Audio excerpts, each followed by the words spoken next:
with the SEDES English. My name is Viviana, and today we're going to look at prepositions of location. This is a refresher about what we call or what we say when a certain object is in a certain location.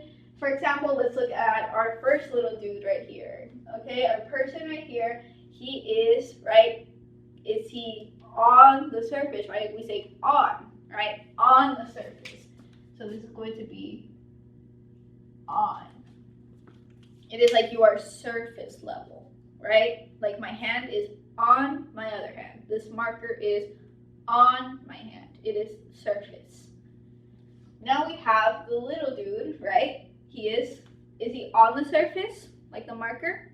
No, right?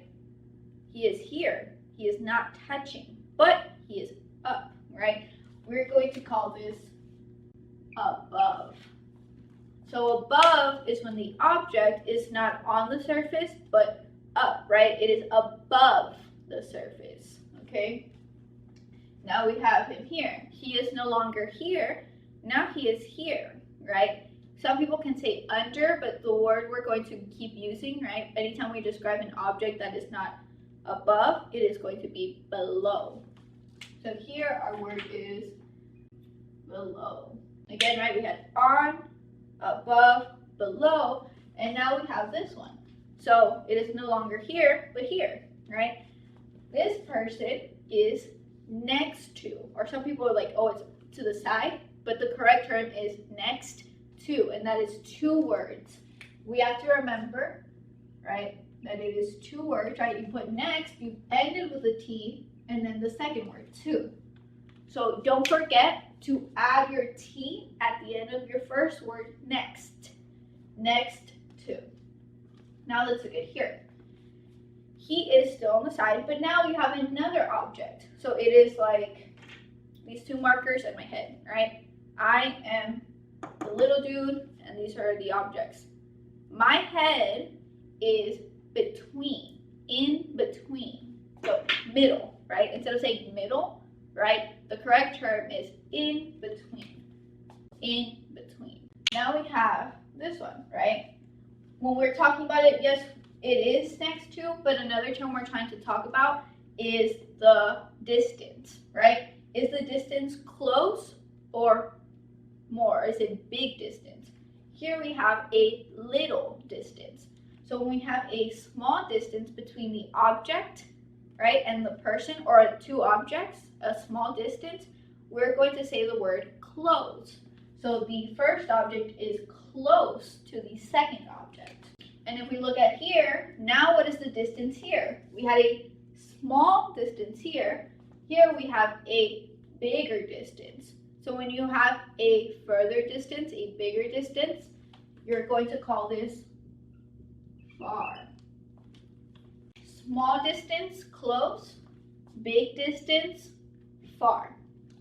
Now we're going to look at here, right? This is a box, right? And the person, where's the person, right?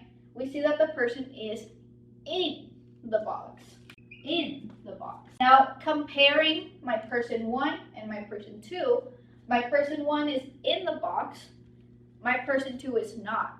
So my word for that, when something is not in the box or not inside another object, it is out.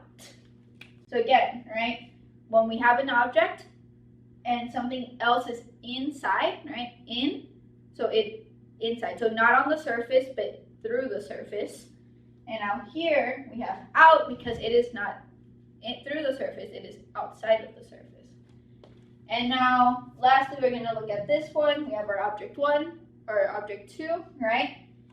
Yes, it is far, right? You could also say it is next to or by, but it is at an angle, okay? So when something is at an angle, it doesn't always have to be down, right? It could be this way, or this way, just at an angle, right? Like this or here.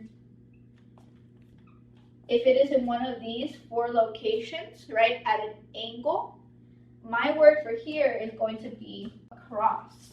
So this person is across my object. This person is on my object. This person is above my object. This person is below my object. This person is next to my object. We can also say by, right? Next to my object or by my object. This person is in between my objects. This person is close to my object. This person is far from my object.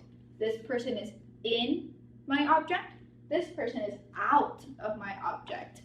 And lastly, this person is across from this object.